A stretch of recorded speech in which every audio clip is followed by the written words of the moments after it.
You're listening to Female Founders with Claire Bartlett, the podcast that tells you what it is really like to be a female founder in today's world. We share invaluable insights through personal journeys and real-life business experiences, highlighting the highs and the lows so you can move forward in your business with ease.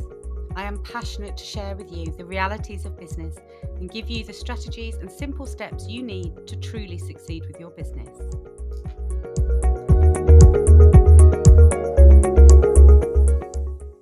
Today's episode is brought to you by Xero Accounting Software, a champion of female entrepreneurs and a proud sponsor of the Female Founders podcast. Managing your business finances can feel overwhelming, but Xero simplifies it all and gives you the power to keep your books in order and your mind on growth. Xero have offered an amazing 50% discount off your first 3 months with them to all our listeners. So if you'd like to take advantage of this amazing deal, then follow the link in the show notes today. But for now, let's jump into this week's episode. Hello and welcome to Female Founders. Today we are thrilled to welcome Katie Colella to the chat show. Katie is an accomplished meta ad strategist and an expert in the world of Facebook advertising. Her expertise have earned her multiple awards and a reputation as an amazing business mentor and strategist. So join us as we uncover the strategies and stories behind Katie's success, offering inspiration and actionable advice to female founders everywhere.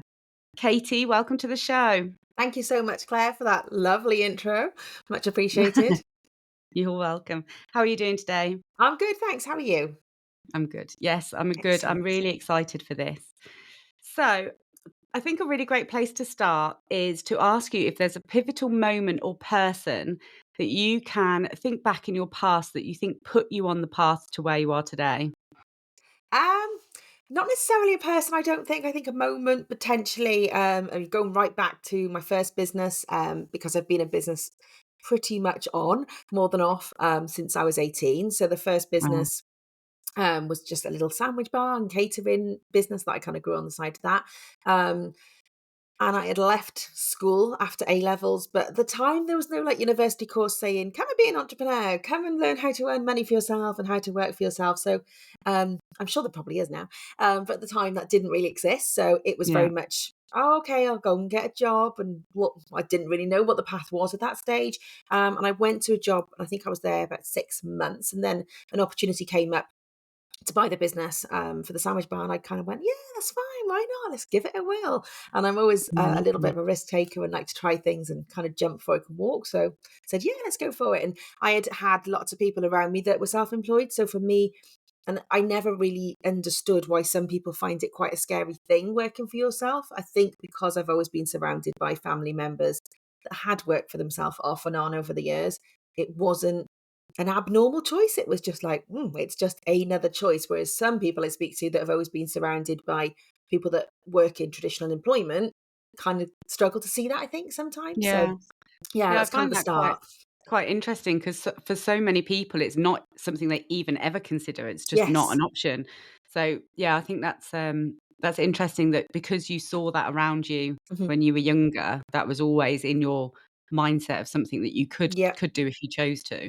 And to buy a business at 18 is quite a big thing. So I mean, I suppose it is when you say it back, but at the time it was like, oh, cool, this is a good opportunity. I was still living at home, so I didn't have the responsibilities of a mortgage or rent or things like that. So, yeah, and my mum and dad at the time had a similar another business around the corner, so I felt like I had the support there, which I suppose helped, and it made it an easier decision. I literally remember walking in, they were like, how do you feel about buying this? And I was like, yeah, sure.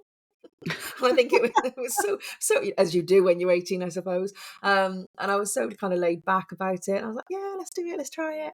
And literally, I think 2 weeks later, it all moved pretty quick. And then all of a sudden, I was the owner of this sandwich bar and absolutely adored it. amazing. And you think so that was sort of your first step into the Yes, entrepreneurial world that's then led you throughout because you've had a number of businesses, I haven't you, have. Yeah, I've through done that lots of different time? things. So the next one after that, I mean, I had that for 3 years and then sold that. I did go into employment then for a few years, and then fast forward mid-20s, had a house that my husband and I bought, a large house that totally renovated, and turned into a guest house. So that was kind of the next step. And then onwards from there into online kind of selling, and then an e-commerce business, which was the last business, which is probably about 10 years ago now, I guess, that was built. And that was kind of like the one that grew quite dramatically, and on paper Mhm. was like the big success story. And then sold that, I think, around 6 years ago now, and went service-based, which is what I do now, and I absolutely love what I do now, and I kind of feel that everything I've done is all an accumulation and all added to the skill sets that I now help, other business owners with, so. Amazing.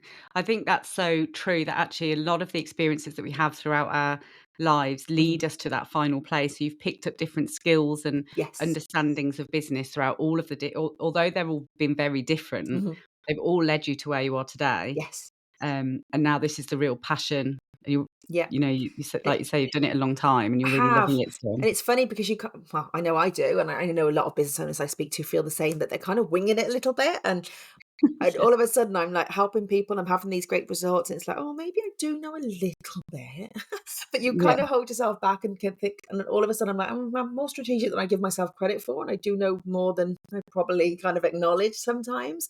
Mm, But yeah, I kind of at the stage where I know I can work for myself and make money for myself and help other people in business, which is, a huge passion. yeah. So that was something I wanted to ask you. When you decided to go into the service based Mhm. and start supporting other businesses, did you struggle initially with self belief and knowing your value and worth that you could add to those businesses? Yes, I probably did.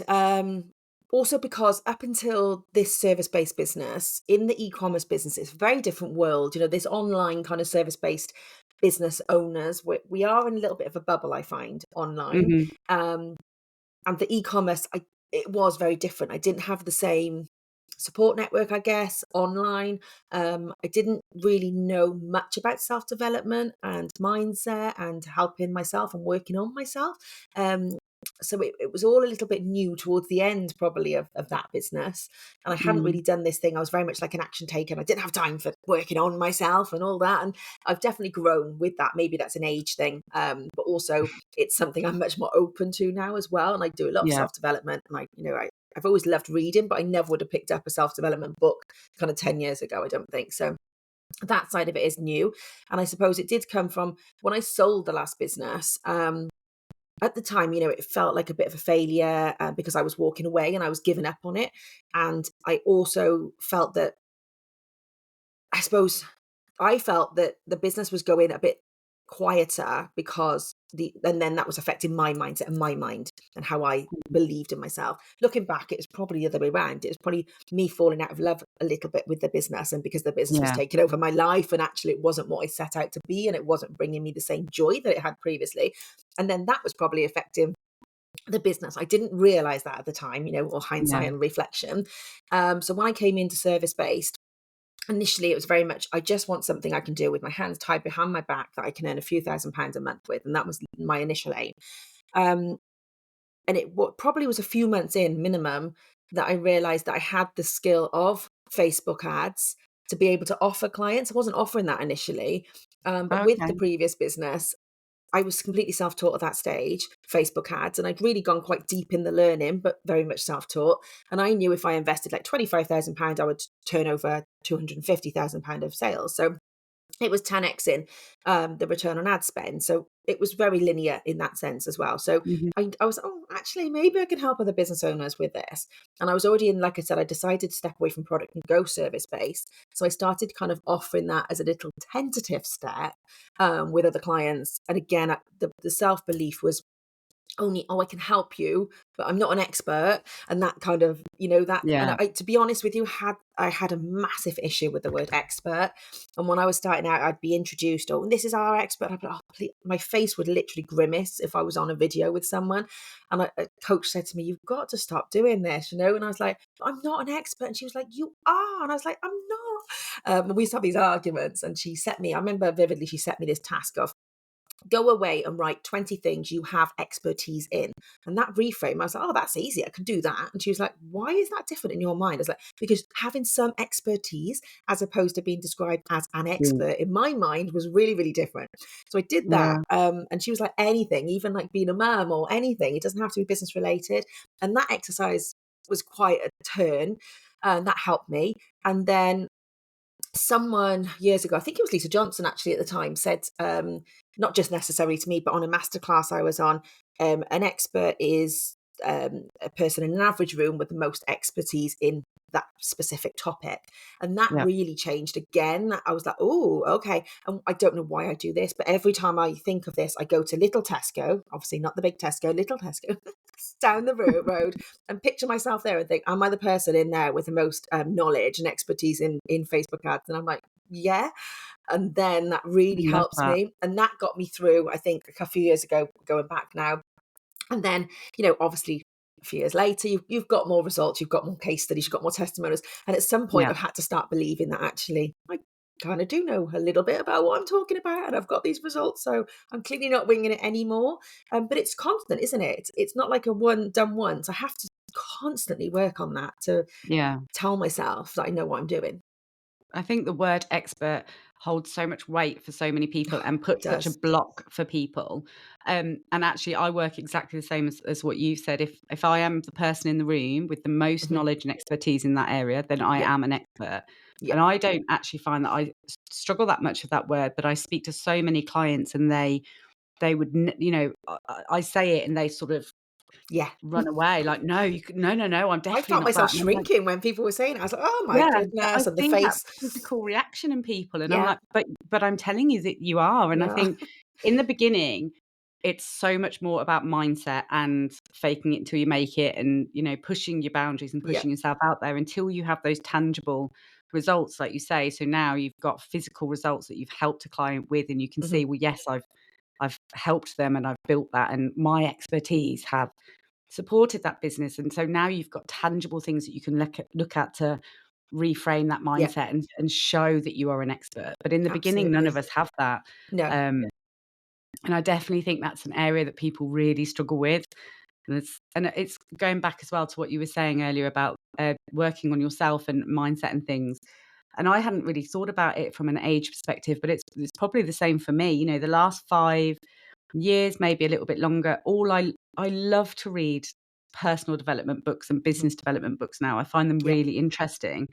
But before that, it was all, probably romance trash and, Yeah. you know, things that would take me away and would be relaxing, but I wasn't learning anything from them. And now Yes. unless I'm on a sun lounger, then that's still Yeah. my Oh yeah, go-to. But absolutely. I'm me trash all the way. yeah, yeah, yeah.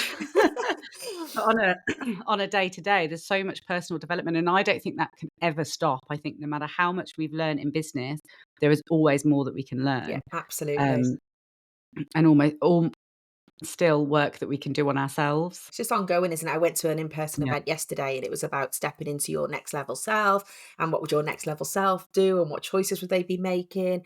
And the lady whose event it was, Nikki James, she was saying, she works on herself constantly. She said, the stuff I'm teaching, Mhm. I'm doing this all the time myself. This isn't just me telling you that I am constantly working on myself, and it is ongoing. I know they say new level, new devil, and all the rest of it. And as you are growing and scaling, if that's what you want to do, Yeah. then or even if you want to stay the same, there it is constantly having to think about things and little tips. And I remember going back years ago, something called a brag file, and it was a brag file, a folder of results, if you like, or testimonials or Yeah. feedback. And I just keep an ongoing, it's really basic Google document. I share it with clients. It's very rough and ready, and it's just an ongoing document. If I have some feedback or a testimonial, I chuck it all in there, results and case studies. They all go in there. But that's something actually that's, as I've said it, that's something else I'm really conscious of with clients is saying, my value can't be determined on the results that I can get for you. I can do the best of my Mhm. ability and my skill set and my knowledge and what I know. I can do the absolute best, and I will always treat that budget like it's my own. It's my own money. Um, Yeah. but I can't guarantee results, and neither can anybody else. And that's difficult doing what I do because people expect you to be able to guarantee results and you can't. Yeah. So I kind of say it No. constantly. And I think it works with coaching, lots of different service-based businesses actually. People sometimes get so fixated on having those results and guarantees, and nobody can give you any of those guarantees, so it's and that I think sometimes these case studies and testimonials and feedback are really important to me. So if someone isn't having the results that we wanted and we're striving for, don't get me wrong, it's not Mhm. like we're giving up and we're stopping. We'll still be working and optimizing to get better results, but I might have to go back and have a little, if I'm having a wobble, have a look and, that's fine. People still like me. It's not that they don't like me for not getting the results. They still trust Yeah. me, but yeah, you get those wobbles. And that, as we said, is just ongoing. I think sometimes we can see, I might see the last client of yours and see amazing results and be Hmm. like, right, I'm going to go to Katie and I expect Yep. her to get those results for me. Yes. But there are so many different elements that go into Oh, that. huge. I've had clients come to me before and they expect me to transform their business and grow their audience. And I'm like, the fundamentals of your business need changing really Yes. before we can do that, because, the level of the content that you're sharing isn't what your audience are wanting to see. And until you can understand your audience and change that, Hmm. reframe it into exactly what they're going to want, you're not going to get the results that you want. And it's hard for some business owners to hear that. Um, Hmm. and they come to you and they think you've just got the magic Yeah. wand and you can literally, with what they've already been doing, without changing Yeah. anything, you can turn their business around. And it doesn't work like that, unfortunately. Yeah. And we Um, wish, we wish we did have the magic wand. I know, yeah, I know. What you were saying earlier as well, that's exactly what I tell my clients to do, is just have a folder full of testimonials Yeah. and positive results from your business. So when you are having one of those dark days, and you're struggling for motivation, you can just have a quick read through that. And it just picks you back up and it It makes you does. feel the passion again and realigns you with your business. This is why I'm doing it, to get results like this. And then you can move on. Just reinforces it. It's nice, isn't it? Yeah. So, have there been any big failures in either the business you're in now or just in your business journey to date that that felt monumental in the moment, but that you learned from, and how did you move past them? Probably selling the last business for me was the huge kind of, I've walked away, and my stepson at the time asked me, "Do you feel like you've failed because you've sold the business?" And this was my baby. I'd started it from £500 stock, and I'd grown it.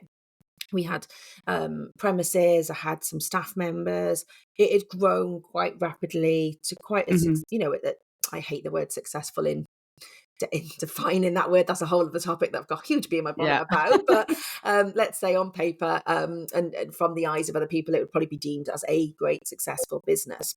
But it had Mhm. taken over my life, and it had taken away all the things that are really important to me, like how happy I was, the freedom that I didn't have, no Yeah. flexibility, and so forth. So yes, there was that. However, I'd always classed myself as not a quitter and I don't walk from things and da da da. Da. And that was quite difficult to accept about myself. That actually, it's okay to walk away. And I wasn't just walking away, I'd sold it for a nice round figure as well, I guess, from something This that I is had the thing. started from scratch. But I still classed it as a little bit of a failure. And my stepson clearly seen this. And he was only, I don't know, 8 or 10 or something at the time. And he said to me, "Oh, do you feel a bit of a failure with that?" Actually, he must be older than that. And I remember my husband going, "Shh, don't say that." But Yeah, he's hit quite the nail on the powerful. head a little bit. He Wow. tapped into my brain. Yeah. And there was no malice or anything involved. He was just asking genuine, Yeah. question. And I did feel like a failure. And I completely felt that I'd failed because I'd given up on it and because I had walked. Actually, now But it isn't took, that it's, sorry, carry it's on. so it's alright. I was just gonna say that's so interesting though, because you turned £500 into whatever huge Yeah. amount that you sold that business for, that you and your family have then benefited from and Yeah. has freed you up to move on to the next thing. That is not a failure. No, it's That's, insanity in a looking lot of back. people's eyes, a huge success. Yeah. So that's purely, again, it's a block and a mindset of your own that was telling you that you've walked away and you failed, not that you were just ready Yeah. to move on and realign your life with your work. Absolutely. And I think there was just, it's insanity looking back. I can see that now, but at the time I Yeah, was but when totally you're in in that, it. oh my goodness. And I started, like I said, service-based business pretty much quickly. I took the 6 weeks summer holidays off with the kids and had a lovely holiday and things Mm. like that, and then started again service-based and built that up. But it probably took a good year, I would say, before I kind of looked back and went, oh. that was actually quite cool. I did start with like no money on the kitchen Yeah. table in, a small house that we had. We moved to a bigger house quite quickly. I had some premises, da, da, da, da.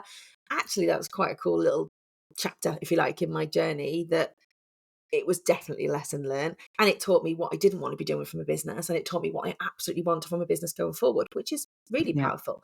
And Yeah. now that's something I help with clients all the time as well, is saying, like, you have to have those, again, boundaries, another huge kind of convo, and that's another ongoing kind of thing constantly, I think. But having those boundaries in place, or having those conversations and expectations of what you want from your business, and that you can Hmm. run a business in a way that suits you. Yes, businesses can take a lot of work, especially in the early stages. I'm not denying that. I'm not saying everything's a breeze, but we can run businesses and grow businesses the way that suit us in our life, rather than the other way around, kind of taking over. And Yeah. it's so 100%. important. Otherwise, why are we here? Like, what are we Yeah. doing? I think there's two things from that. One, how powerful it is to know when it's the right time to walk away, Yeah. when you've either lost the passion or you've lost the balance in your life. You know, we when we set up businesses, I think that we have this feeling that we're then tied to it, and it Yes. is our baby and we need to nurture it, and we're a failure if we walk Yeah. away. But actually, some of the most successful people out there, they build their wealth and they build their success by selling businesses at the right time and Yeah. knowing when it's the right time to exit for them. Um, and I think another really powerful thing is knowing what you want from life. Remember why we all go into business, really to keep that balance and to Yeah. be our own in control of our own time and our own lives. And it is actually really easy to lose that control It, and, go down the hill, snowballing, your business is growing and you that then becomes your priority. But actually all we want really is the balance with our home life and our self-worth and our mhm. self-care. And it's really important to keep that in your mind's eye. So how have you managed to keep that balance in this new business? Because you are, I know you hate the word, but you're very successful at what you do now. But how have you managed to keep that balance that you didn't manage to keep in the last business? Um, I think with service based, it's a bit different anyway. For me, I wouldn't go back to product. Maybe that's just a personal opinion. Mhm. Um, So I think from the beginning, I kind of started to put those boundaries in place and say, I'll reply within, let's say, 24 hours. I am very reactive. That's a complete lie to myself, because I will normally reply within about 1 hour maximum, Yeah. because I actually hate having them there. But I'm still trying to manage those expectations from the beginning. And then that's the personality that I need to kind of react. But okay, that's a different Yeah. issue. So I think trying to put those boundaries in place, trying to say, I'm at a stage now a few years later where I've said I don't work a Friday. I often do work a Friday, and this is a Friday, we are recording this. It is on a Uh, Friday. but I suppose that it comes back to choice and choosing what I do on that Friday. So I was out of office at an event yesterday. So then I will naturally kind of do the work on the Friday. Often Yeah. that's a day to work on my own business. If there's things that come up that I really enjoy doing or want to do, such as, recording a podcast, that's also for my benefit. It's sharing, and getting in front Yeah. of the people. This is the fun stuff It though, isn't is it? the fun stuff, and I absolutely loved like jumping on and just chatting with friends, and that's how it feels. I Yeah. love it. So I absolutely adore doing things like this. And then I've got a meeting with a client next, or a new client. So again, it's worth doing. It's a new client. I'm not going to say no, I Yeah. can't speak till next week. It's a new client, so but it's choice, and it comes down to that choice, and it's Mhm. knowing we have those choices. I think for me was a big shift, and deciding that actually I want something. And again, this goes back to the service base for me, that I can work from anywhere. That's huge for me. So I can just take my Yeah. laptop, and I do work from Spain quite a lot of the year. So I can work from anywhere I want. Again, Oh, my children lovely. are little, yeah, they're a bit older as well. So that makes a difference. They are teenagers, although top tip for those of you little ones, it gets harder. Like teens I'm for me, dreading it. I'm teens for me, dreading it. hardest phase, absolutely. Oh, But we're hitting double digits this year, and I'm yeah, dreading it. it's a big, Absolutely dreading it's a it. big shift. Yeah. And it's tough, and it's all tough. Obviously, we know that it's all just different phases and stages, isn't it? But yeah, it is tough, but they don't need me in the same way as obviously babies and toddlers. Yeah. That's Yeah. different as well. And you have to move. In businesses, there's ups and downs. The whole roller coaster. We know that we can have a roller coaster within like an hour, can't we? Oh my god, the business is failing. I'm gonna go back to work, and then two clients get back. Oh, can I go ahead? You're like buzzing, and it's up Yeah. and down constantly. Yeah. And again, at this event So true. yesterday, one of the slides was about these ups and downs in the roller coaster, and it was so relatable. You know, we're all laughing in the room. And my friend who I travelled up with from South Wales to London, ended up being like a 4.5 hour journey. And she said, we've literally had this conversation this morning in the car. Like in that car journey, we had gone, both of us, kind of Through all the every ups, emotion. absolutely every emotion. Yeah. So yeah, it's quite comical, but I digress. So But I yeah, think that's it's just, a really lovely thing when you have people who understand, yes, you know, what you're going through as a business owner. I think it's really important it to have those is. relationships, because you can speak to your best friend, you know, your lifetime best friend, but if unless they're not in business, Mhm. they won't ever really understand it. It is So I different, think isn't that's it? lovely. Yeah, Yeah. it's different, and I think that, you know, my friend, Iona, we literally voice note quite a few times, probably through the day, and some of them, you know, Mhm. there's no kind of like, "Hi, how are you?" It's just like, Straight in. and it Yeah. rant about something, or somebody that's, you know, maybe offended us, or I don't know, not got back to us, or ghosted, or whatever this thing is, you know, or Yeah. this client was rude, or whatever. Um, and then it'll be the other person kind of calms that situation, maybe, or sometimes it's like, this is what I want to send in an email, taking that Yeah. minute and go in, okay, just give yourself a breather. Edit it. Yeah, absolutely. Go back and edit, Yeah. all these different things. And it's, again, I think as you're in business longer, you get more confident and you have more self-belief in yourself. You trust the process a little bit more. That Mm. comes with time, and I don't necessarily rush that. Now, if I have a slower month, or things where stuff is supposed to be coming in and has been delayed, for instance, I just have a bit more self-belief and trust that it's all fine. In the early days, that's really, really difficult. So, Yeah, and I I think agree my with top that. tip for that was being kind of stepping in to be invisible, if you like. So whilst those times um, can be very stressful, don't go and hide. Don't retreat. That's the Yeah. worst thing you can do. So I purposely seek out extra visibility. Okay, what can I do? I can use this time now to make sure I've got, let's say, a few weeks' emails scheduled.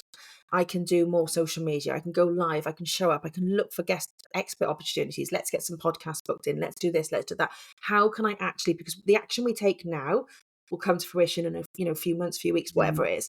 That's so It's really interesting, important. because I had this exact conversation with a client last week, and I Mhm, was saying, you know, she's in a place currently where she's really struggling for clients, mhm. and nothing's really coming in. And I said, okay, so how are you spending your days at the moment? And she said, oh, well, you know, well, I'm doing the work, or I'm doing this, that, and the other. And I said, how much time are you spending on socials, making Mhm. connections, you know, inviting yourself to do podcasts, guest lives, you know, all of these Yep. things? And she said, "Oh, no, I don't really do any of that, because I feel like sitting on the sofa on socials is actually a waste of my time, and I should be Yeah. out there doing stuff." And I said, "But that is what will bring you the clients. If you Yeah. spend 2 hours a day making connections, sending message after message, you know, offering your value to other people's audiences, that's how you grow." And I think it's Absolutely. a whole mind block for people, that actually spending time on socials, if you're doing the right, if you're not just scrolling, watching cat videos, Yes. then yeah, that isn't a benefit We're to not you. telling you to do that. Yeah, but spending that time wisely and finding where your ideal audience hang out and going spending time there, then that's what can transform a business, and that's what I Mhm. teach all the time. So that was a massive mindset shift for her. And so we actually said, instead of doing it on your phone, because that can feel like, you know, wasting your time, Yes. go and sit at your desk on your computer and do the same thing, but you'll feel more that you're at work, you know. Absolutely. And she's been doing that, and I can already see the results on her social. So um, Fantastic.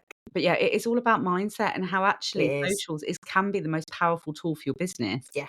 It's Um, huge. It's a huge resource we have sat there. yeah, and I And I think, think sorry, go we on. both were thinking there. I was going to say, when it comes to like ads, I find some clients, if they are going through a quiet patch, Mhm. they'll retreat from using ads. Yeah, ads are the only ones that were Actually, bringing in the new leads. yeah, I'm like, I know this is difficult, but it's counterintuitive to stop right now, because yeah, if that's the only thing that's getting those, say, for instance, I had a client recently that we were trying to get people on calls. And she's amazing at what she does. She's been doing it a very long time. But yes, it's been quiet. There's been a few shifts and various different things going on. Um, and another coach had said to her, sorry, so the ads are the ones that are getting the calls, but you're cutting the ads. Like, are you crazy? yeah. If the organic isn't working at the moment, then why are you kind of doing the Your stopping the only hands that LinkedIn. feed Yeah, you? yeah, yeah. So, but again, I completely understand that. But something else I sometimes do, if I can, is invest in myself when there's a bit of a drought. So if things are, having a bit of a lull, use that time to upskill or do Mhm. that course that's sat there that I haven't actually done, that I still need, or find out what's working right now that's different in my industry that I haven't had time to catch up on potentially, or go and invest. It doesn't have to be a huge investment. I'm not talking go and drop £5,000 to try and save the day. I'm just, even if you see something that might be a $27 kind of something that you think would absolutely help you or your Yeah. clients, a resource, I find that energy of investing often opens up doors back to me. I love And that that. sounds But I very don't know whether energetic and spiritual, but I do find that. I don't know how woo you are, Katie, but, Kind of in the um middle. yeah. So for me, I 100% agree with that, but I see it that if I release money, Mhm. if you hold on to it and you save every penny, then you're fearful around money, Yes. then that's where the struggle comes. So if you're free with Mhm. it, and yes, if you spend some money to invest or whatever that is, but you're not scared to release that money because you know Yeah. it's doing good, it will then come back to you. And I Yeah. really believe that, and I've used that method my whole life in business really, and it's definitely seen me well. So I think that's really important. In the hard days, actually, is the most time to invest in yourself because Yeah. it will help your mindset as well. And Yeah. I think sometimes when you're in those dark days, it's like I think you've said it earlier. We can sometimes just want to go and curl up in a ball and we want to just Yeah. hide away. But that is the worst thing that you can do because it's if you show up in those moments that the sun will come back and Absolutely. your business will turn around again, and we all Yeah. have those dark days in business. We do. No matter how long you've been in business, you do have those down days, and that's why it's so important to have these tools all around you and methods to pull yourself back out of it. Yeah, totally. So let's talk about Facebook ads or Meta ads as a Mhm. whole, because this is an area that is really scary and daunting, I think, to a lot of Mhm. business owners. And there's a lot of fear that they're throwing dead money away, basically, Yeah. because they don't understand the space. So, but I'm also aware that to hire somebody like you, Katie, um, that costs a lot of money on top of the Yeah. ad. So, is there would you recommend straight from day one for someone to look at hiring, a strategist to work No, with I them a bit? wouldn't, to be honest. Yeah, No. I think it comes back to your aims, your goals, your aspirations, where you're at. In even though you might be at the beginning, some people kind of go, for instance, like that register straight away. That's where they're aiming straight off from the Yeah, bat. They know they're going to kind of reach these figures. If you're looking to earn £1,000 a month, you're at a very different place and a very different starting point. Absolutely, don't go and just kind of chuck all your money into ads. But if you're starting out and I have this threshold, and obviously every ads manager will probably be different. So I tend to work with a lot of clients that are at the dipping their toe in the water of ads and starting out with ads, but have no idea where to start and find it all very overwhelming and confusing and scary. So um, a lot of my clients will spend 500, £1,000 a month type area. okay. A lot of my colleagues, they're working with clients that are spending millions every year. So there's very different levels to this. Mm, If you are spending or you have the budget to spend less than £500 a month, absolutely, I wouldn't recommend working with an ads manager. It's just not an efficient use of that money. Um, I'm kind of low to mid range in where I price myself. mm, But a lot of agencies and things, you're looking at paying 1,500 minimum plus VAT, plus often a percentage of the ad spend or the sales you get in from those ads. So it can be quite a big monthly yeah, outgoing. Again, it all depends exactly. That might not be a big outgoing to someone who is looking at getting 100,000 sales in a month. So, it's all obviously it's all relative and, relative, and yeah. absolutely. If you're at that bottom end, in terms of where you are looking to spend, under 500, don't invest in an ads manager. I would just recommend getting a course and learning for yourselves. Don't just jump in and try and dabble. I think dabble's the worst thing you can do Mhm, because then you inevitably, you might hit gold. You might just be an absolute whiz at it. Who knows? But most people will find it very overwhelming. They don't really know what they're doing, so they're choosing wrong objectives, for instance, or they're not getting their messaging right, or they're not targeting correctly, or whatever that might be. And they make mistakes inevitably because they're not an expert in that field, and then that absolutely is a waste of money, and then that puts them off doing it again, yeah, and it's a vicious circle. And then they have this horrible relationship with ads, and they don't want to touch them again. You're much better off investing. I have a course for 397, and there's other amazing courses out there as well. But you're better off investing that amount of money in yourself and learning how to do them correctly following the advice, and then you're doing it correctly. Now, you might love that, and that's absolutely fine. You might think, I'm doing this until I can invest in someone else. This is Yeah. not my zone of A genius, and stepping I want to stone. outsource. Absolutely. Some people still always want to do them, or they keep it in house, or a VA will do the course, for instance, and run their Yeah. ads. Yeah. There's nothing wrong with that at all. But you do learn. You can, there's loads of free resources out there. Go and learn these things Yeah. before. Don't just jump in blind. I hear a lot of people saying like about the dabbling or dipping my toe in and I'm going to dabble, and that's why I'm like, oh, worst thing you can do. I hear it You all know, the time where people yeah, have put £10 on something, yes, and then they don't get anything from it, and they're like, yeah, "Well, ads don't work for me." I'm that's like, it, "You spent exactly. £10. You No, spent." and that becomes their truth. Like, I Yeah. hear that constantly. They, oh, don't work for me. And I'm like, okay, what did you do? Well, I boosted a post for £50. And I'm like, right, what? No disrespect, but what exactly did you expect to Yeah. happen? You expecting 10 grand for the morning? It's not going to Yes, happen. please. Absolutely, why Definitely. am I doing this? So, number one, I wouldn't recommend boosting per se. I would do things correctly, and that again, that's a huge error a lot of Mm. people make. Um, and I would just recommend doing them correctly and having the belief they do work. I have all different clients all across, not just me, loads of ads managers, loads of people just running their own ads. Mm. They are very, very powerful when done correctly. Most of those people didn't get those amazing results on day one either. Some Yeah, clients, it don't get me takes wrong, time. adds up. It does take time. Yeah. We need a bit of patience. And again, most ads managers will say, let's commit 3 months to this. So we have time to test what is working, what isn't working. What else can we try? It's not like, oh, they were shit. Let's just stop those then. And off we all go with our tails between our legs. We try other things. We're Yeah. optimized, testing all the time. Um, and that's another thing with the budget then. You have to be prepared that isn't necessarily going to give you those immediate results. And that's a really strong word, immediate, because some people kind of go, I'm going to spend £500 this month, and then I need to sell 2 places on my program, which are 4 grand each. And I'm like, okay, the people you bring in here, for instance, via leads, are not necessarily going to just go, oh, hi, Katie, you sell the thing, right? I'm going to buy the thing, Jump to brilliant. the 4 grand. Yeah, They exactly. need There's nurturing. touch points. And Yeah. I'm sure you're seeing this as well. Over the last like 12, 18 months, maybe 2 years now, things are changing. People need more touch points. People Yeah. need more nurture. They need to know more. They need even more know, like, and trust than ever. Yeah. They're taking longer to make decisions. And that's absolutely fine. But don't expect someone who's come into your world on day one to jump into the thing and buy the thing immediately. Yes, there are times when some people do, absolutely. But on the whole, people need touch points. They need nurture. They need value. So that person day one might not convert. Not all of them are obviously going to convert anyway, but that one person might not convert until 9 months down the line. I've Yeah. seen people in audiences for 2 years and then jumped in. They could have But jumped in 2 years ago and changed their life potentially, but they I might not think be people ready. forget, to think about how we act. I don't see an advert and click on it, and without doing any research or spending any time in their world, go and spend 5 grand with them. Like, Yeah. you just don't do that, do Just you? don't do it. No. So we can't then expect our clients to do the same. And I do think people forget to sit back and think, well, how would I act and how much Yes. nurturing do I need in someone else's world to Yeah. spend that money? Because it is all relative. And I think, to be honest, the things that you've said are true across anything in business. If you're Yes. wanting to do anything new in your business, you need to do the research, you need to understand it, or you need to get an expert in the field to do Yeah. it, because otherwise you'll fail.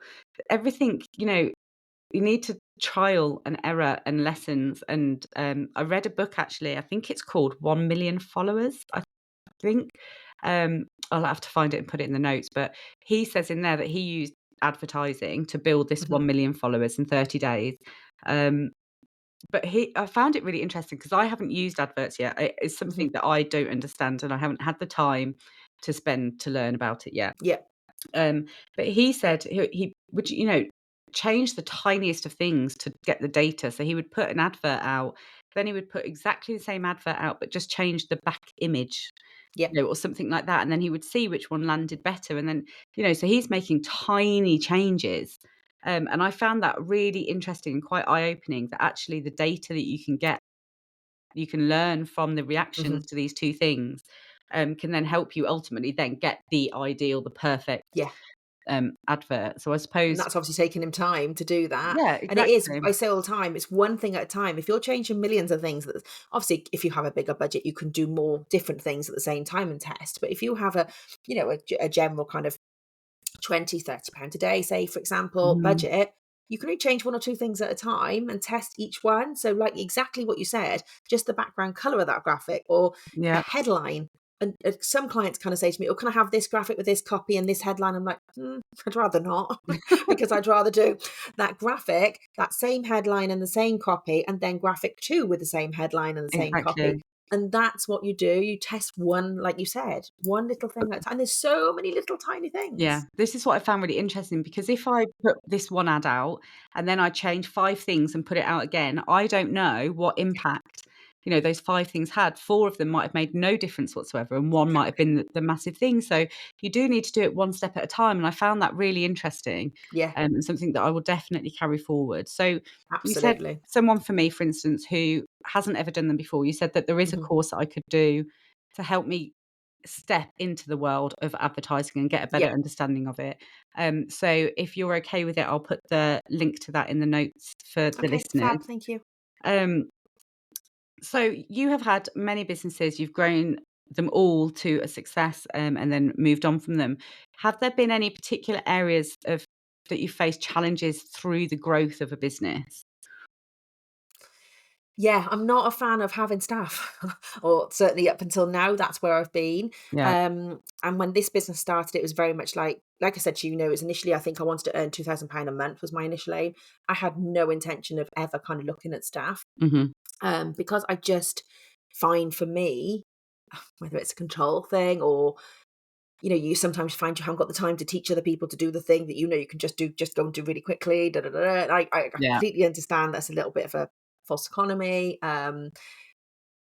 But for me, yeah, having staff has always been kind of the real difficult thing, because I tend to befriend and then become a friend, not as good a manager Uh, potentially. That was the last business. I haven't got staff in this business. And again, I I've grown to 100% relate to that. can you? Yeah. It's real. It's I don't know if it's just a block that sometimes we need to maybe get around. I don't know, but this business, I've grown on my own. I say that I've outsourced some bits, but not a lot, to be honest with you. I do most Mhm. things myself. I have a great bookkeeper and accountant that does that side of things for me. But on the whole, I do everything else pretty much myself, and that I do enjoy it like that.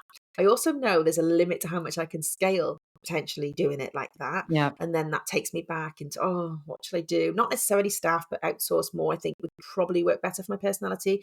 Um, but yeah, that's probably the biggest thing for me that certainly came up in the last business, Mm. while scaling. And I I think think the other thing is probably where I'm at now. I absolutely have a business that I adore. I feel success in my version of success because I have a life that gives me a lot of freedom. Like I said, I travel a lot. I can work from abroad. I don't work all the hours. yeah. I love it. I love what I do, and I love the place I'm in.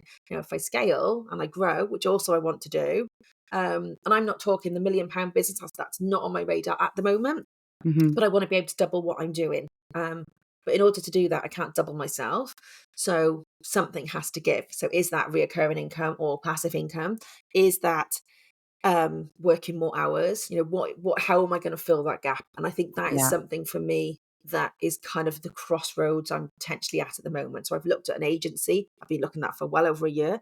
And I still haven't kind of pressed go. I've semi-built the website. I've kind of titivated with that a little bit. Oh, that's good. Mhm. Titivated. But yeah, I haven't pressed go on it. And there's something stopping me on that, I guess. Mm. What that is, I don't know. Saying that, I launched yesterday a new product service that I've been sat on since probably February, and it's WhatsApp automation. And I'm really excited about that because I'm like, oh, it goes absolutely hand in hand with ads. It's just another Yeah. way. I've done a lot of funnels and still do some funnels for clients as well, email type funnels, and obviously ads can be looked at as an online kind of funnel. Yeah. And then this is WhatsApp automation. So they all go absolutely hand in hand, and it's about getting those leads and then nurturing afterwards, I guess. So but it's something else I'm thinking, okay, I've had a bit of interest already, and I'm like, okay, this is great. I'm really excited about this. Is this going to explode? How are you Okay, gonna have I find got the the time? infrastructure ready? Yeah. Yeah. um, so yeah, it's all those questions, isn't it? But I'm also a big believer in saying yes and going forward, and then figuring it Oh, all out as I go. yeah. So That's my it'll life all work out, mantra. I'm sure. That's my life mantra. Just say yes and then figure it out Yeah, afterwards, because if you let the fear take over, you'll yeah, turn down so many amazing, I mean, some of the things that I've ended up some situations I've ended up in which have blown my mind, Mhm. that if I'd actually thought about them, would have terrified me. Yeah. Sharing the stage with Sarah Davies from Dragon's Den, like, that's Wow. an insane one, and that the pressure of that could have easily got to me, but I was like, "Yes," and then went away and had a complete meltdown, Yeah. freak out, "Oh my lord, what situation What am did I I just getting in do? now?" Yeah, and then I prepare, prepare, prepare, prepare. But yeah, I think it's really important to just say yes and go for it anyway, and I think with growth, there's I think we all nobody has like a straight line up. Everyone is like this. Everyone climbs the Absolutely. ladders, and we all get to these certain pain points, and it sounds like you're in one now where you have to make the decision. Yeah. To grow any further, I either need more staff, I need to outsource, or I need to change my business model, and I think Mhm. we'll all reach that point at some point. Um, and yeah, staff is a pain point for so many people. It's Mhm. a really big thing for your business. It is. Um, I've had huge success with staff. I've still got some amazing staff, but I've also had some incredibly painful scenarios Yeah. with staff. So, it's not something that I would ever tell people definitely not to do, because it can work out, but it's a very, daunting area. It is. It's really scary. But I also think outsourcing, because you feel like you're losing a certain level of control if you Yeah. outsource to another company. So there's so many things that you need to go through in your mind, and ultimately, I think it's only that can make that decision. You have Yeah. to have those conversations in your head and write all the pros and cons until you land on that solution, Yeah. don't you? You do, and I think if you're looking at outsourcing, go with your gut over Yeah, necessarily the immediate skill level, because most people you can help and train and support, I would go with your gut on how you feel you gel and your energy is with that person, yeah, because you can't change that person, and if you don't gel, that's only gonna get harder. So I think that's really important to bear in mind as well. yeah. I think as a small business, personality actually is the overarching Yeah. thing that you need to get right in a employee or in outsourced support, because you have to then work very closely with that person, and if you don't Mhm. gel, if you don't get on with each other, it's a struggle. You'll Yeah. clash all the time. So, like you say, you can learn skills, you can teach skills, but you can't teach or learn a personality. So, yeah, I definitely agree with that. You have to keep that in mind. Without a doubt. Yeah.